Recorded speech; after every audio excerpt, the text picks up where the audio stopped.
Hello and welcome to another edition of Beyond the Hype. I'm your host, Alfred Edmond Jr., Senior VP, Executive Editor-at-Large at Black Enterprise. And this topic for today's Beyond the Hype is one that's personally important to me, but it's also important to us as a community as we talk about the subject of Black love, but specifically establishing, protecting, supporting healthy Black marriages. Now, I emphasize the word healthy. I'm speaking as someone whose third marriage ended as the pandemic was beginning, and as someone who is passionate about marriage, who believes in marriage, and really sees the importance of marriage. Even I, educated, relationship book author, some of you know me as a co-author of Loving in the Grown Zone, there's still things that I wrestle with, and we wrestle with as a community as we strive for healthy marriages in our communities. We couldn't have a better guest to have this conversation. Someone that I was privileged to be able to have speak at the Black Men Excel Summit. We were in Maryland this past October. He's one of the Black men leading the revolution of us finally discussing mental health and wellness issues in the Black community in the open.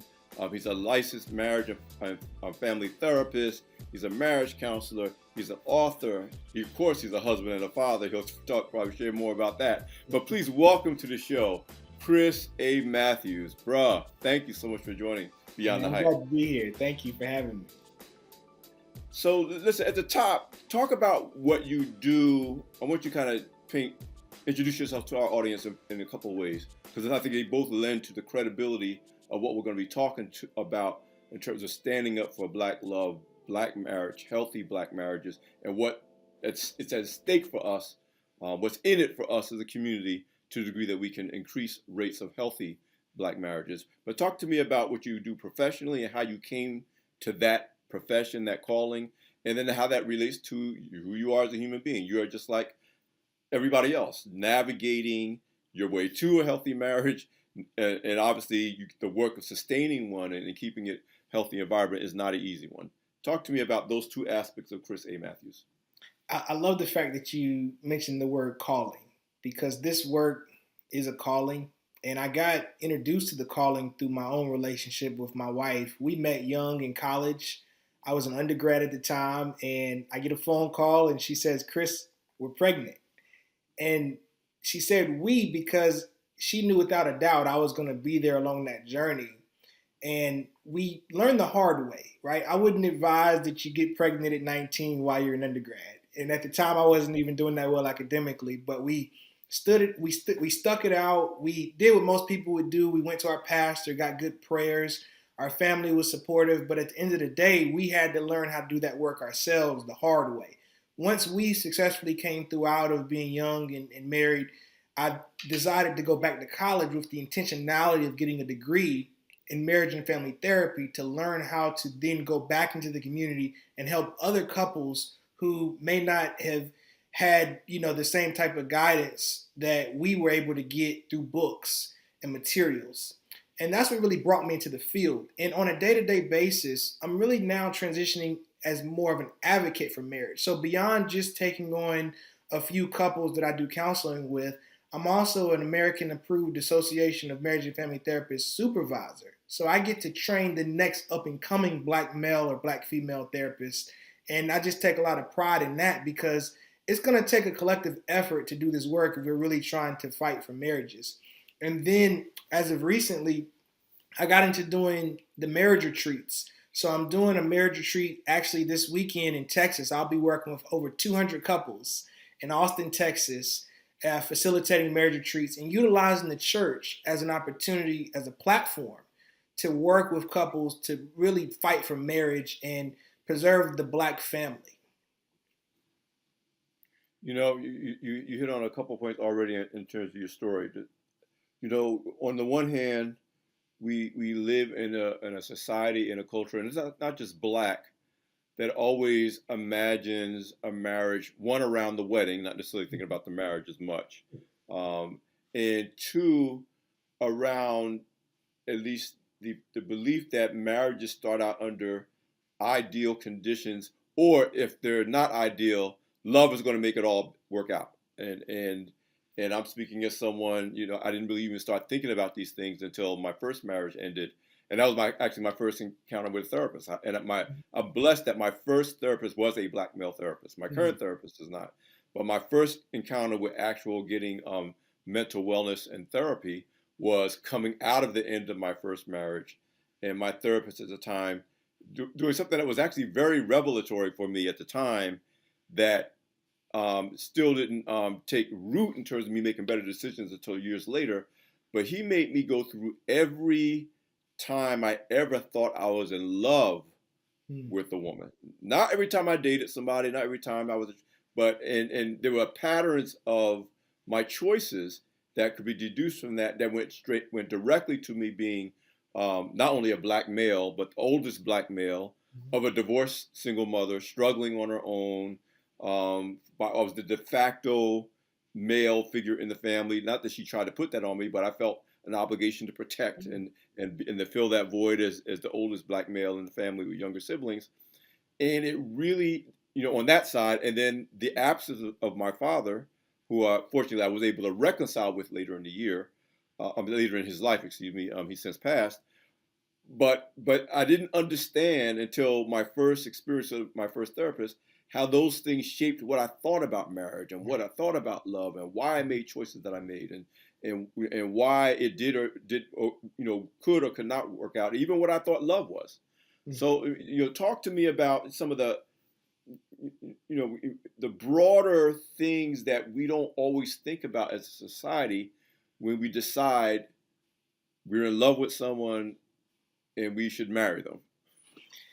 The broader things we don't tend to think about are how we're going to be changing along the course of the marital journey. And I Mm. used examples from a book I read. The author talked about how when you select a mate to marry, it's like selecting one car you're going to drive for the rest of your life. So we might want the flashy sports car. So if you think about a two-door coupe sports car, that's a car you're not probably going to want to be driving at 80 years old when you can barely get in and out of the car, right? So thinking about how your family of origin, and I'm glad that you are promoting doing that work, because as a marriage and family therapist, I always start out with doing a genogram. And a genogram is usually a family map that goes across 3 generations. We have to understand, it might sound cliche, but history will repeat itself if we don't acknowledge it. So a lot of failed relationships, or why people have this perspective of marriage that may not be positive, is typically rooted in what they saw or didn't see coming up. If you come from a single parent household where there was not an example of what it looked like to have a healthy marriage, then you're usually going to promote some of those same dysfunctions within a current relationship. And it's not of a fault of your own. You just don't know what you don't know. And that's the Right. luxury of being a male, black male, working with couples. I'm able to provide grace. I'm able to help couples out. And I tell people it's good to do it from the pre-engagement phase. We sometimes think that when we go to counseling, that automatically indicates there's a problem. And sure, in my line of work, I would be lying if I didn't say most of the people come in when there's a problem. But we can do better for ourselves and as a community if we get help before going into the engagement. Because you just mentioned the wedding. My wife and I, we're going on 17 years together, 15 years married. We never had a formal wedding. We couldn't afford one, right? We have a Right. picture in tattered clothing and our child looking up as I placed the ring on her hand. And at some point we'll have a wedding, in our lives when things slow down. But we put more emphasis on the marriage than we did the wedding. And I believe that when you look at family of origin and you make a choice based on what you desire and what you want, then you're going to bring that into a shared relationship. And I'll say marriages aren't like math. Two negatives will not make a positive, right? You both have to come into the union understanding your family of origin, because you're going to bring all that into it, like it or not.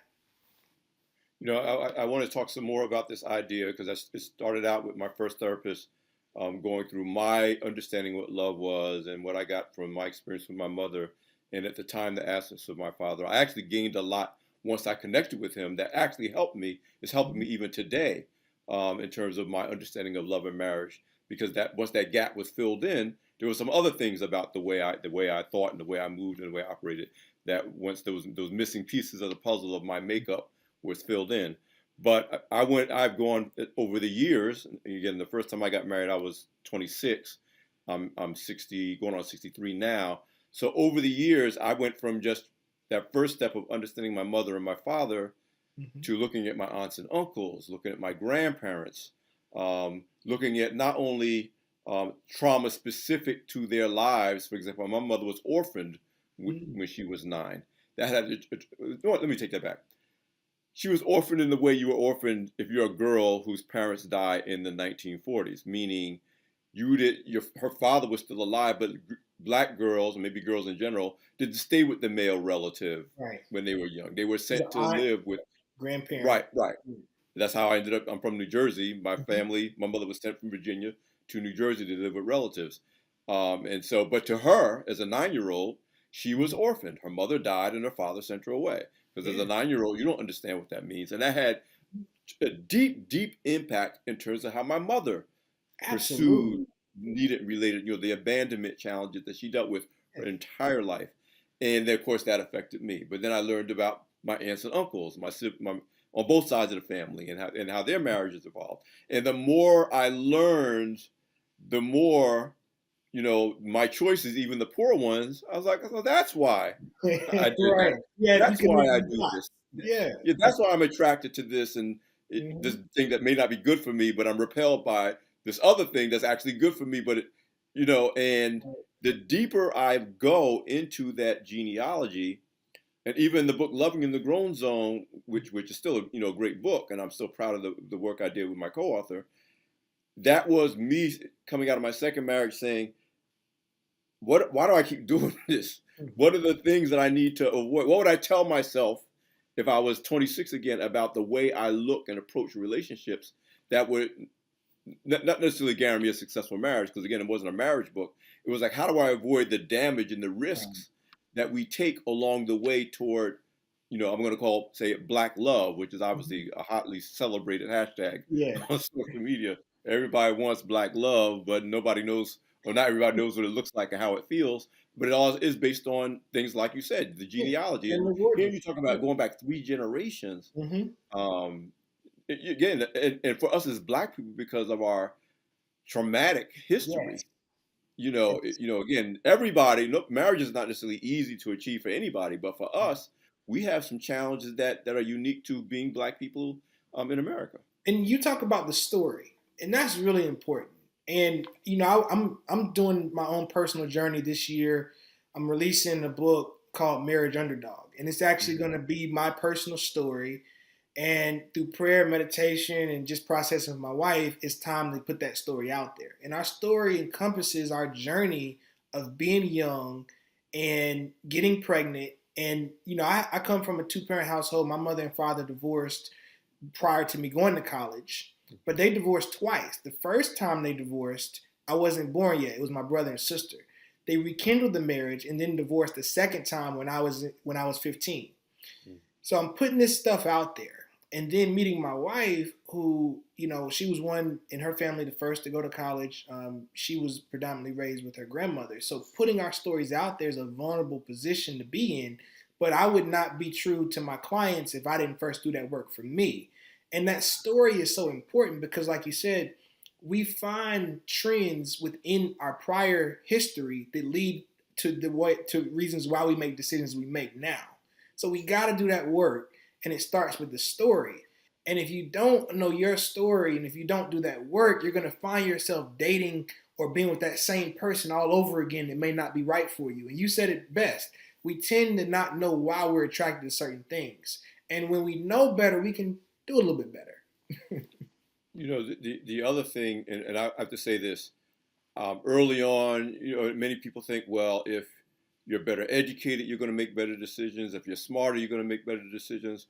I'm educated, I'm smart, Mm-hmm. uh, you know, but that didn't change the basic story. Like you said, the Mm-hmm. story that Absolutely. if we're not aware and we're not conscious, we still do the same thing. So whether we see it as the couple fighting in the projects in the hood, or the celebrity breakup that makes all the entertainment tonight, or all the entertainment news headlines, it doesn't matter your education level. It doesn't matter. You still have to kind of do that foundational work, especially if you're black, to Yes. understand What are the things that trigger you emotionally, positively or negatively? What are those things that you associate with love or being unloved? I mean, it really is. Again, I thought you'd be a great guest for this conversation because, unfortunately, this is my opinion. It's not just the I'm putting words in your mouth. Who we went to before we really started appreciating the issues around mental wellness and family history is we went to, pastors, Right. and that's not necessarily bad, except if the pastor doesn't have The training. that kind of training and Right. background. Just because they're a pastor doesn't mean they're a good source. Yeah. Or we look, like you said, we look at the examples around us. Many people who love us give us horrible advice, Yeah. and even as I was co-writing "Loving in the Grown Zone," it was like this recognition that we live in this mythology that if you fall in love, the rest kind of just falls in place. Like Yes. you don't Yes. have to learn anything, you don't have to do anything. The metaphor that we used to use, or the analogy we used to use, is that you're born with the capacity to drive, but you're not born knowing how to drive. Mm-hmm. And we're Yeah. born with the capacity to love. In fact, as a man of faith, I know we were created to love, but that Absolutely. doesn't mean we actually know how to love. And so the work that you're doing is specific to your own journey, and what you're doing to train others and counsel others is around, okay, there is a methodology There to is. this. It's Yeah. not just you're at the club and she's over there and sparks fly. It doesn't just And happen. Yeah. exactly, it It doesn't doesn't just just happen. It's an interesting statistic. Arranged marriages have a 3% divorce rate. So arranged marriages have a lower divorce rate. So what does that tell us? People who come together and they didn't select their spouse can learn how to love each other. They can learn how to develop a union when you have basic skills and principles already present. My wife, she's reading a book now, and she introduced me to one of the chapters last night. And in the book, it talked about how, from an African based perspective, we used to engage in a lot of arranged marriages based on old culture prior to slavery, what have you, and it was because you had two individuals that understood family. They came from families that understood family. They understood respect. They understood loyalty. They understood the values and all these principles that we essentially teach now. So when you put those two people together, it was easy to see why the marriage was strong because they were coming from origins of families that already had those principles and rooted into who they were as people. So getting back to healing ourselves, getting back to learning how to love ourselves makes it a lot easier to then learn how to love each other.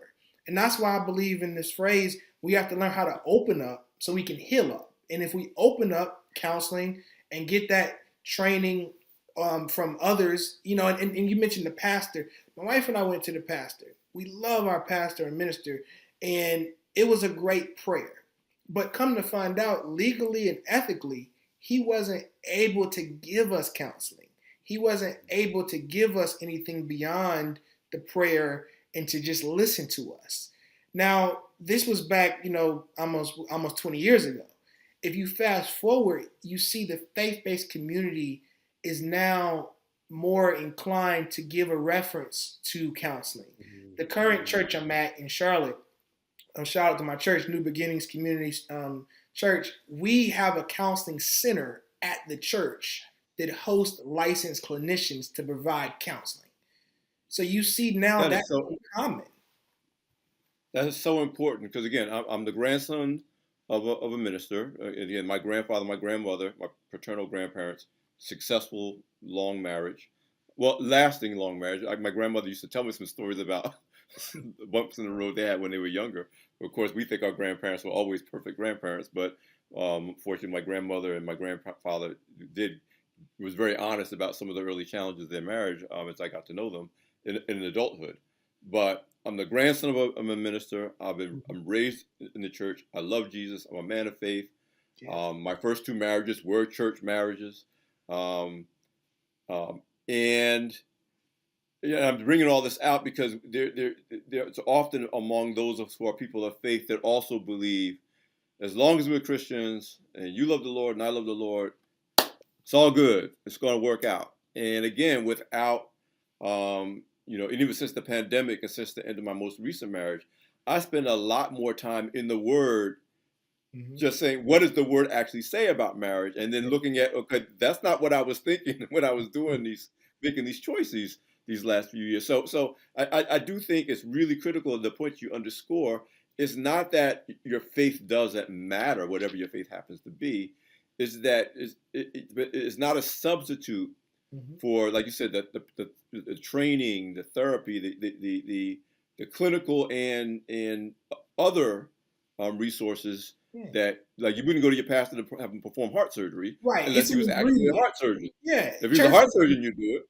Yeah. Right. It all comes together. Like we need the church, we need the counseling, all of it comes Yeah. together. And I'm a little bit biased in the work I do. And initially I was trying not to be when it comes to empowering more emphasis on the fact that, and the data supports this, 70% of divorces are initiated by women. So Mm. 70% of divorces are initiated by women. What are we as men doing? Right? Like, Wow. when I was saying I'm a little bit biased in the sense that when I do couples counseling with a heterosexual couple, I'm sharing these statistics to the man and saying, hey, look, most of the time it's the woman that's leaving. So, what are we doing as men to create a climate, to create an environment that allows for the sustainment of that marriage? And I use the word climate and environment because men don't have the emotional capacity to move up and down the spectrums as quickly as women, right? Women can move up and down quicker. When you look at just studies as children playing, females will talk, introduce themselves, provide names and stories they share about feelings. You look at a group of young boys playing, they're not talking about how they feel. They're not talking about their exact, you might not even know the guy's name. You're just playing ball with him, right? So I bring these up because we gotta do our work and be mindful that men and women have different natural skills and abilities. It doesn't mean one is better or worse. It's equal value. It's just different responses.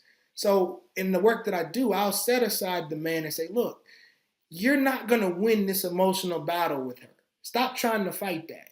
Learn how to listen to her. And then, with women, I might say, hey, men tend to go on ego. And ego isn't some bad thing. Ego is the thing we need where if someone breaks in our house, we got to come into that masculine role and protect our family.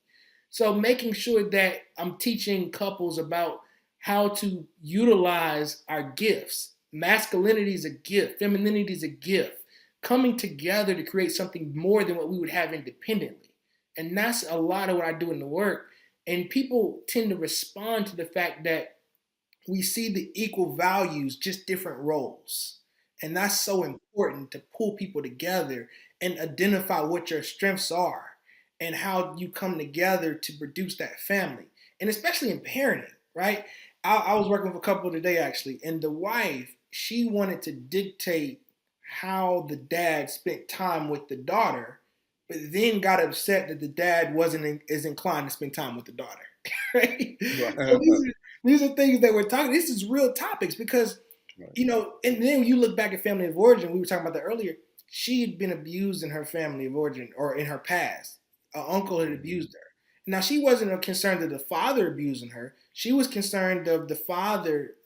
Excuse me. She wasn't concerned that the father would abuse their daughter. She was concerned that the father may not have the level of vigilance or be as aware. Mm. So helping them Mm. open up to acknowledge that typically when couples are having conflict, we're usually resulting back to an experience or age that we once were in the past. And in her case, she went back to an experience that she once lived and was trying to protect her daughter from that same experience. But the husband didn't know this. So a lot of the work is about helping couples talk to each other. It's not necessarily them talking to me, the therapist. I'm helping navigate them have the conversation together amongst themselves. You said an entire word because, again, this is again the journey of self-discovery I've been having again since my first therapy experience. But I am able to trace most of my instinctive um, uh, emotional responses to when I was 12, which was at that point the last time I saw my father. It was Thanksgiving, 1972, when we were at his parents' house, and then I didn't see him again for another 40 years. Wait a minute, I'm telling the truth. 30 years. Hmm. So I lose track of time. But I'm saying I can trace many of my emotional responses to that 12-year-old kid, what he longed for in terms of love, what he longed for in terms of what he wanted to be that he didn't think his father was, and what he wanted to be to his mother that he didn't think his father was, to his mother, and now whenever I feel anxious or insecure, not just in relationships, but in general, I'm always like, that's not me, that's the 12-year-old kid, and I need to understand that 12-year-old kid so I can make, because I'm not a 12-year-old kid anymore. In Right. fact, when I had my conversation with my father, that really, and I don't have time in this show to talk about how blessed the outcome from this conversation was, he would always say, someday I'm going to explain, someday I'm going to explain, someday I'm going to explain. And when I said to him, how about, let's agree that there's probably nothing you're ever going to say that's going to make the 12-year-old kid in me to understand. Hmm. But I am not 12 years old anymore. Right. Let's give each other grace, which is another part of this. Hmm. Don't judge ourselves, don't judge each other, and let's just go forward from here and get to know each other from here. But I couldn't have done that if I didn't appreciate Right. from my own, again, understanding my own emotional past, Hmm. that there's this 12-year-old kid that doesn't understand why his dad wasn't around. Absolutely. You know, And to provide your father with that grace looked like acknowledging he did the best he could at the time of what he had. And he absolutely did. Again, once I got That's all we he can do. eventually did share his story, but without having to please me, but just telling his life. Hmm. Um, and I tell you, and I don't want this to make this all about me. What moved me to give him grace was me needing grace from my children, Mm. after the fact of my divorce, and because no matter what I did, I can't say it didn't impact them, despite my best intentions. And I was like, how can I ask for grace or need grace or yearn Mhm. for grace from my children, yet not give grace to my father and my mother for whatever choices they made, which ultimately impacted me, but didn't have anything to do with me when all said and done. You know. Yeah, that's a beautiful story because you bring out a great point. If we don't first provide someone else grace, then how do we receive that? Because in a marriage and a relationship, we're not going to be perfect. We're going to make mistakes. And one of the things I find in counseling is to be able to help couples in the front part of the relationship prevent those deep rooted mistakes. We call those attachment wounds, right? When there is an event or something that occurs that may impact or impede the bedrock of the relationship. And that could be something as huge as, infidelity or, lying to your partner and betrayal. But before we get to those points where there's some type of detrimental event that occurs, there's usually things that lead up to it. And that could be mismanagement of boundaries. It could come from traumas from past relationships that were never healed. And it could also be something that we're not even aware of, right? And that's why the counseling is so important. That's why the self reflection is so important, to know what you're bringing into the shared space of the relationship. And things might come out later on because if you think about marriage, right, till death do you part, you're going to be evolving and changing. So as you go Yes. through your own phases of life, and I'm sure you can attest to this as well, you're not Mhm. the same person you were in that first marriage. You're not the same person you were in that second marriage or that third marriage. You're constantly evolving. So really the trick, people ask me, Chris, what's the secret of marriage? And it's not really a secret. It's really about making sure that you're both continuing to grow at the same time when you're going through certain phases of life. Because you'll hear this phrase a lot. Couples will say they grew apart. That's real, right? There's always something trying to pull two people apart. And the counseling is there to help you withstand whatever those gravitational pulls are. It could be work, it could be kids, it could be stress. When you think about COVID-19, the great resignation, a lot of people left their workplace, right? 57% of employees cited not feeling respected at work as the reason for leaving their job. So imagine how many of those same people don't feel respected at home. Right. Right. Right.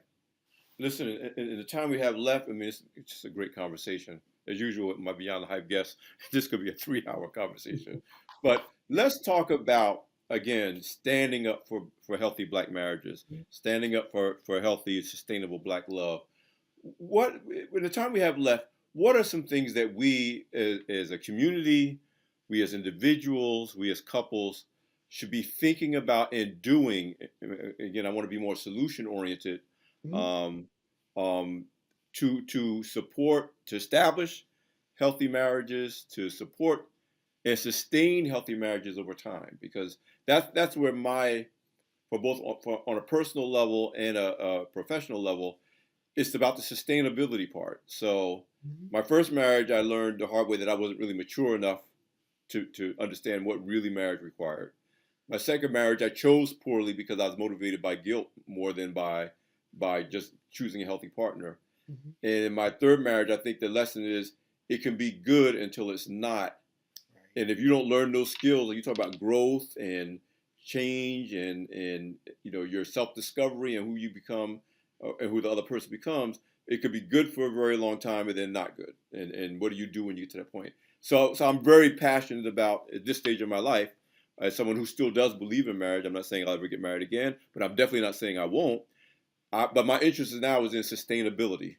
You know, Mhm. yes, I want it to be good at the beginning. I want it to be good for a while, but I want to look up and be like my father, who again ultimately in his last marriage got it right. In fact, Chris, he got it so right that now 5 years since his passing, when I Mhm. talked to his wife, who's like a mother to me now, Mhm. she still talks about her love for him in the present tense. That's I beautiful. mean, it's so touching. It's she's not, no, she's not deluded. She knows the man passed away and Mhm. is in heaven, Sure. but she still talks about, oh, your father, and oh, and I see so much of him in you, and I remember us holding hands, and that's the kind of love Yeah. we all want, And whether we believe we can have it or not. yeah, and to answer your question, the first step is going to be mate selection.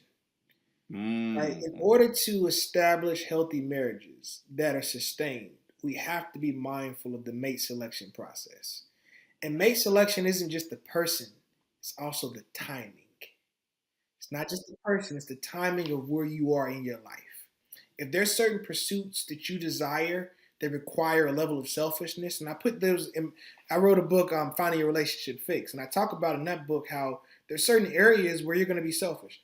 The pursuit of a degree or a certain profession, right? Let's take med school, for example, or if you're learning how to be a lawyer or start a business, those are going to No, require, those Shannon careers Sharp, are the required. former NFL Hall of Famer, in a clip that's circulating Mhm. across social media, he was having a conversation with Chad Shannon Ochocinco. Sharp, yeah. Yeah, and He he was said that, saying, yeah, he I was wanted to so devote all in his love energy. with my football career Right, to be a good boyfriend, much less a good husband, right. because my first love was my It's football career. football. Yep. And then he said in the same interview, and I'm glad you mentioned that because he said how he was dating women that thought they could be okay with that, but they weren't. Right, right, And then this right. is the thing: once you get past that season, a lot of men cite not getting married until they're in a financial situation that they feel comfortable with.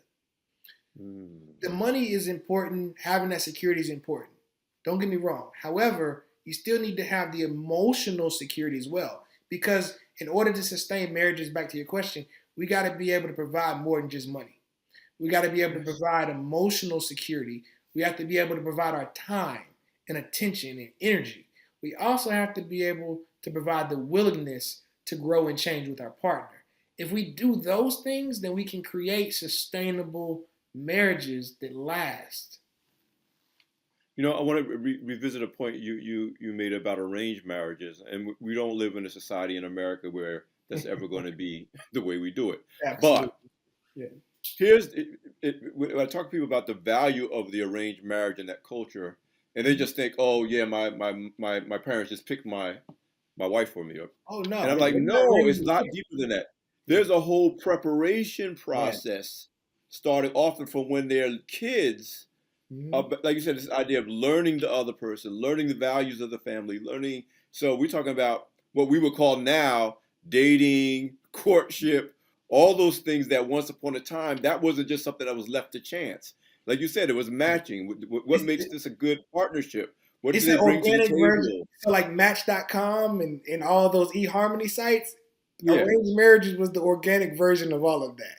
Right? Like it that's true. started That's off true. where That's true. your mother and father, your parents understood your personality, they understood who you were, they understood how they raised you, and then vice versa. So there was their conversations, there are rituals, there are moments that are put into that. And I deal with a lot of Indian culture or clients that represent Indian culture, and they talk about a dowry where there's money that has to be set aside.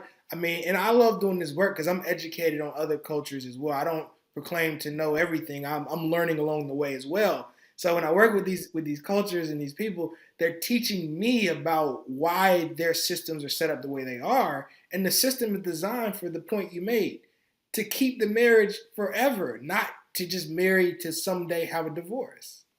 Right, I think right. Black people, we have to begin to develop these same systems, and it starts with healing ourselves individually and being mindful that we are bringing in levels of trauma. You think about in the news how you look at the police killings and things of that nature. That's trauma upon trauma, and we're constantly being faced with it. So how are we going to develop healthy relationships if we don't first understand that we have individual traumas that need to be processed?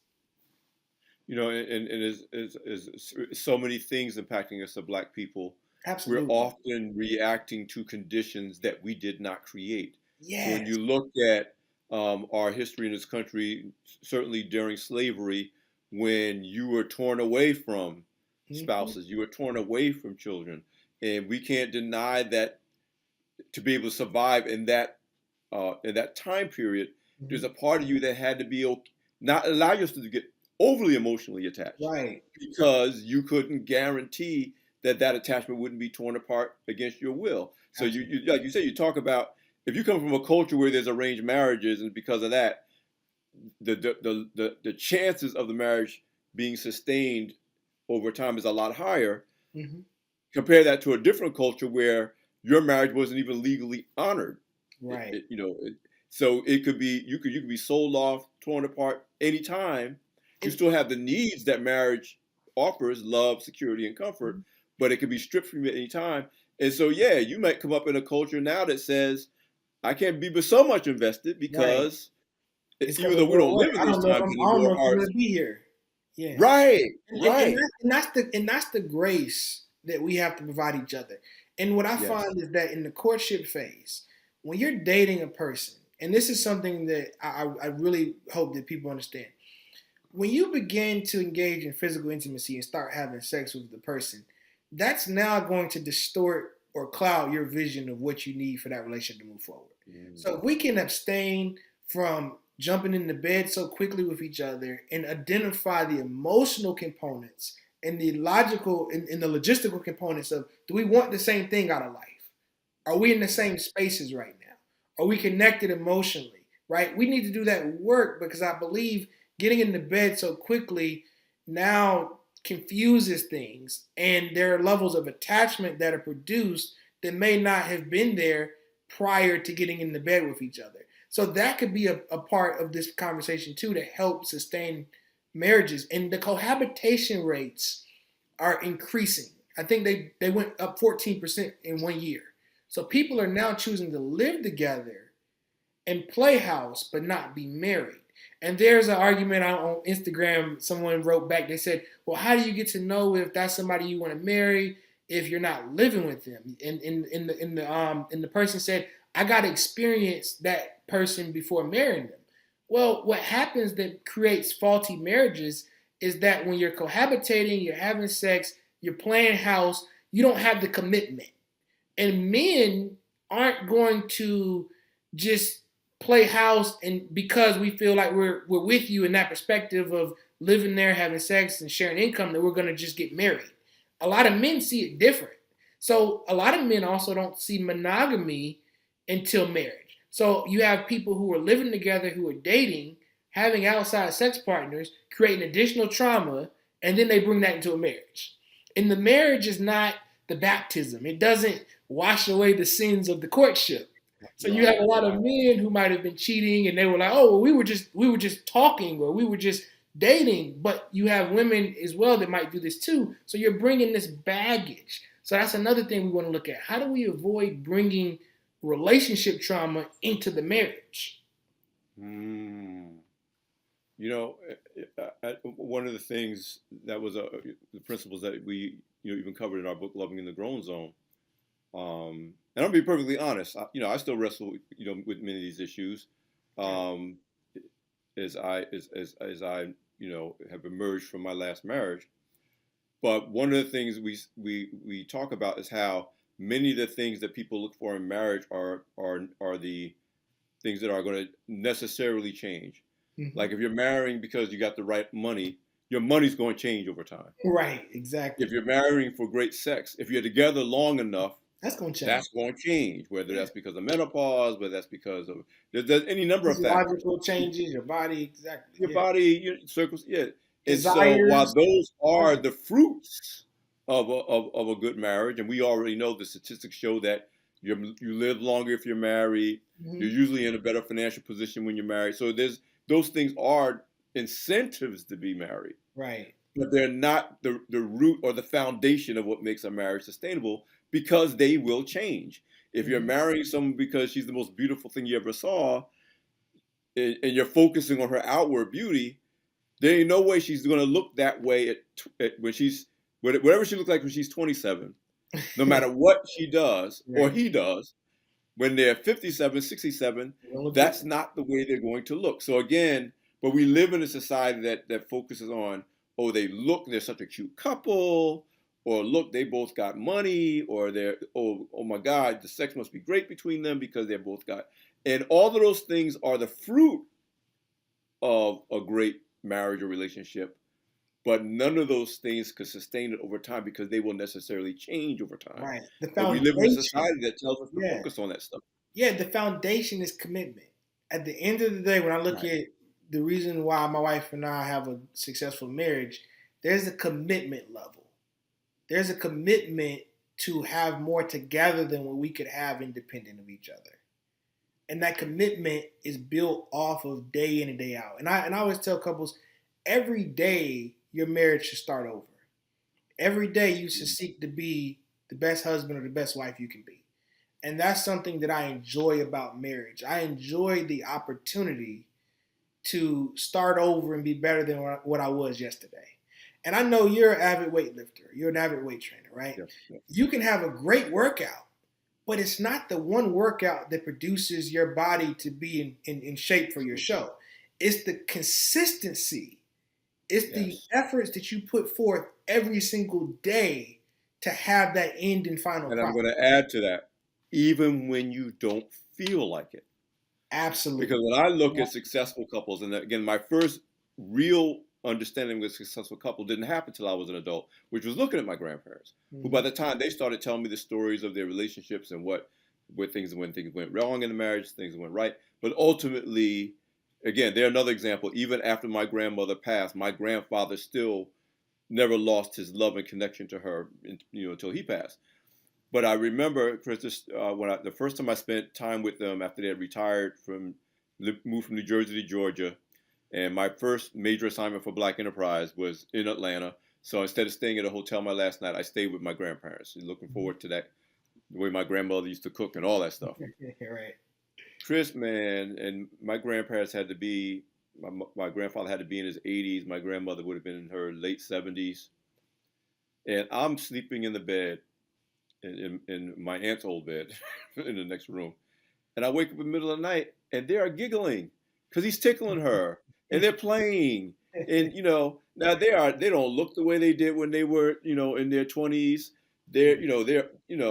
But to them, he still ran and opened the door and called her sweetie honey baby. And you realize that like you said, it's not just commitment because they weren't doing it because they were obligated. It was fun.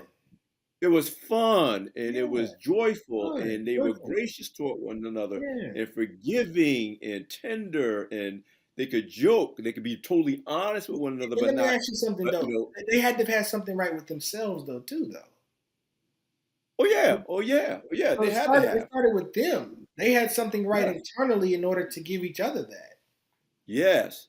And that's when I realized that the things that we are taught to focus on in our society, which are the temporary things, as wonderful as they are. I love great sex. I want money. I want my spouse to think I'm really attractive, or my girlfriend to think I'm really attractive, and vice versa.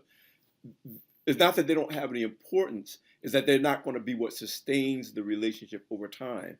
And I look at things like when somebody suffers a catastrophic injury. One of the couples that I admire the most is they live in New Orleans. I won't call their names out, but the husband has been a quadriplegic, no, a paraplegic Mm-hmm. since early in their marriage. You would think, oh, what can he do for her? What can he?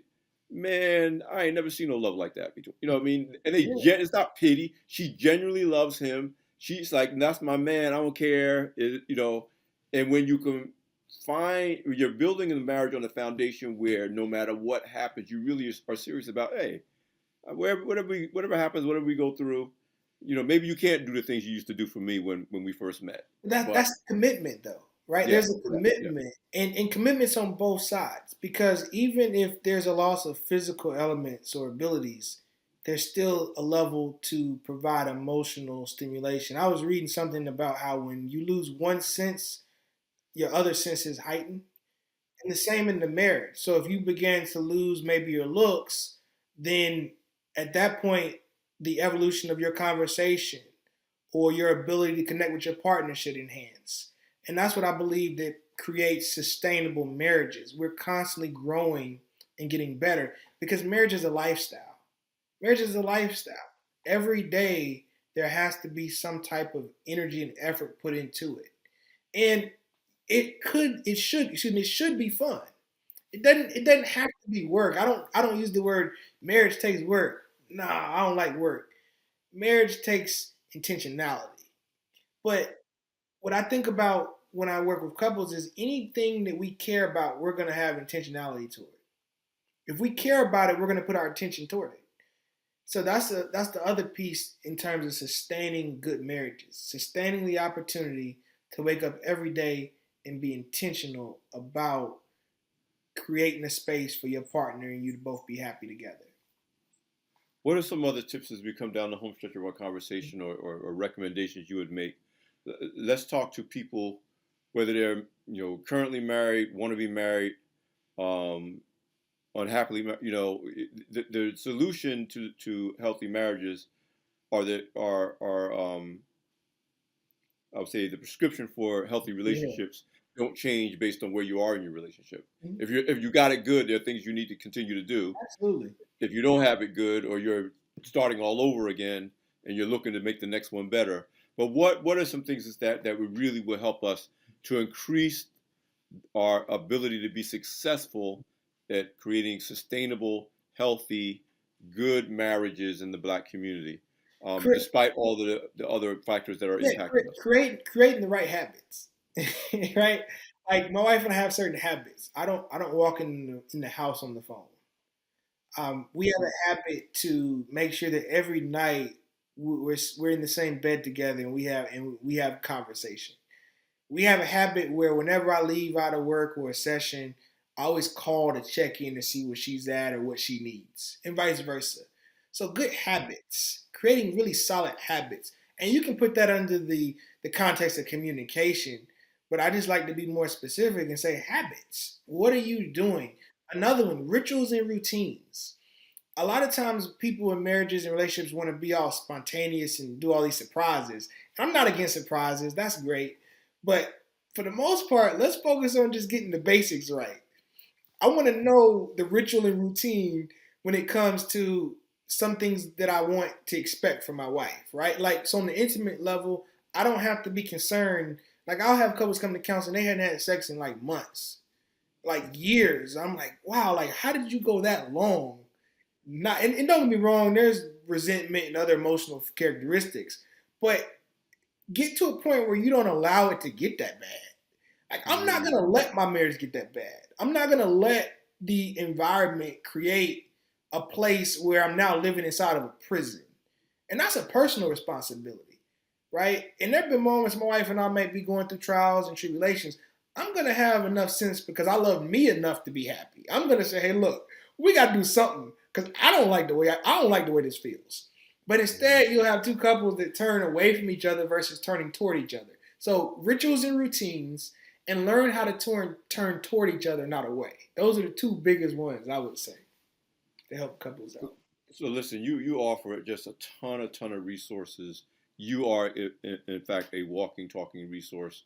again, as someone who follows you on Instagram, and again, I'm never going to lose hope. I'm not someone who says that everybody should be married, but I believe in marriage. Like when people say, "Well, what happened?" I was like, "Well, it's not the institution. It's the people. It's the Right. choices. Absolutely. It's not the Yeah. institution." So if you could again share your new book that's coming out, share how people can follow you on social, share just the resources on your website, just anything that people who hear this show, wherever they are in their journey in relation to marriage. Yeah. But I just think you're offer tremendous resources for healthy Black love, which has economic benefits for us to achieve. Obviously, the emotional health of our community, the healing of the Black community as a whole can come through more healthy, sustainable marriages. So I really just want to make sure our audience can follow up Yeah. with everything you're doing and get a hold of the resources that you offer. Absolutely. So my personal website's my name, chrisamatthews.com, Matthews with two T's. And all my social handles are Chris A. Matthews underscore. And some of the up and coming projects, I'm currently doing some tours now with churches hosting marriage retreats. So at the top of the show, I mentioned I'll be in Texas with the I Love You So Much tour through the International Church of Christ out of Austin. So really excited about that. So if anybody's watching and wants to bring me in to do any type of speaking engagements, that's something I'm in the season of right now. Really wanting to spread the word. I love doing counseling. I'll keep a couple or a few couples, but the goal now is to expand this message out. I represent less than 0.5% of Black heterosexual men that are in the marriage and family counseling space. So I was doing a disservice to just work with a couple people here and there. I really feel like the goal now is to expand that vision out. So do Yeah, to achieve contact to me. achieve some scale, we got to get the scale. Got to get the scale. And I'm really adamant about just educating Black men and women on the value of marriage and producing opportunities to have these conversations about marriage. And the goal is to do that in group formats because there's power when we all come together collectively.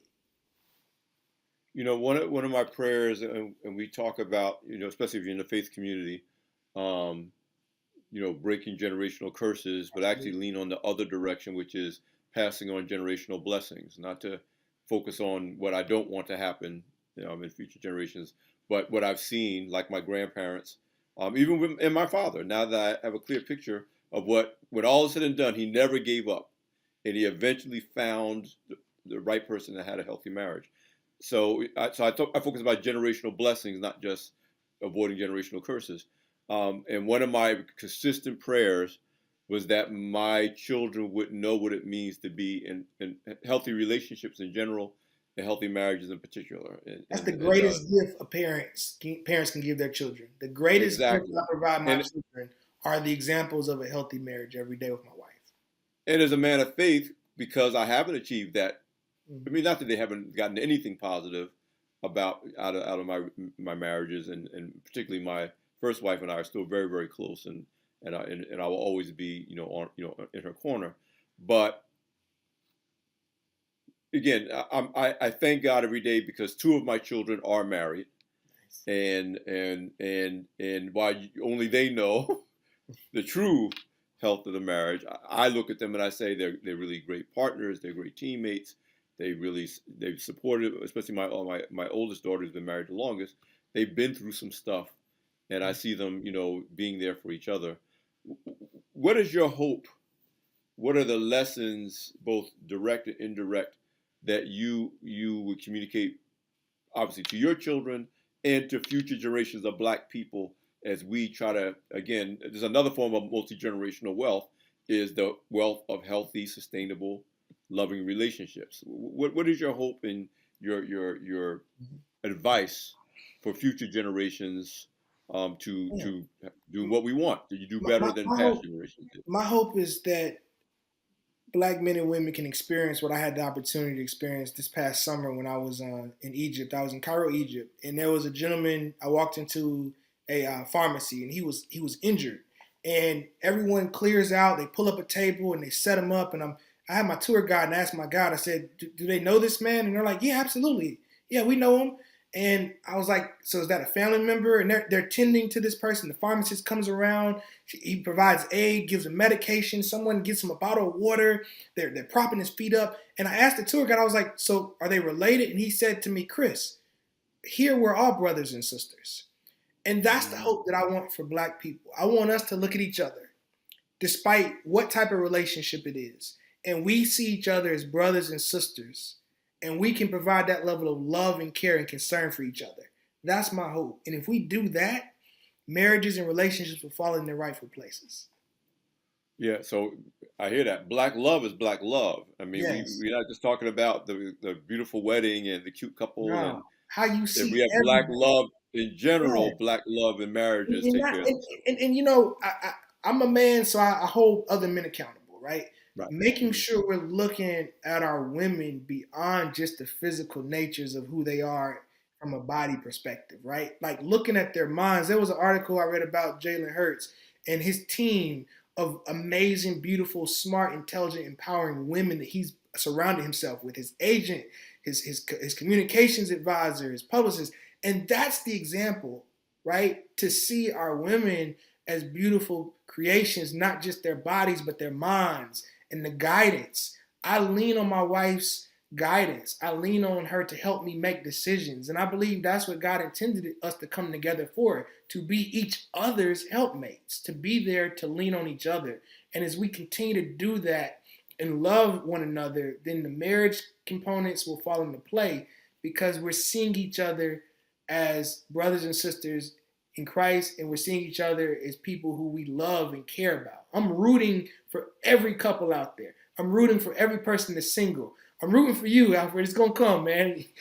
She's out there, right? Like being able to produce sentiments of love and not be, comparing everything to, like, I don't compare my marriage to nobody else's marriage, right? And Facebook is horrible for that. Because Yeah. somebody got a happy picture don't mean they got a happy marriage, right? Like focus on your marriage, focus on loving your partner. Don't try to be comparing your marriage to somebody else's marriage. Just focus on you and love everybody else. That's a whole entire word, Chris. Thank you so much, man. Thank you for everything you shared, everything you're doing, everything you're going to do. I pray that God continues to bless you and your family and your marriage. And, thanks for rooting for me because I need them Got you, cheerleaders. man. You got it. It's I coming. appreciate it. And thank you for being my guest on Beyond the Hype. Thanks for having me. Well, you heard another great edition of Beyond the Hype. I can't think of too many more important topics for the Black community than sustainable love throughout our communities, but certainly in our marriages and households. So this has been a great episode. I'm Alfred Edmond Jr., Senior VP, Executive Editor at Large at Black Enterprise. Thank you for joining us for this episode of Beyond the Hype. Take care, and we'll see you next time.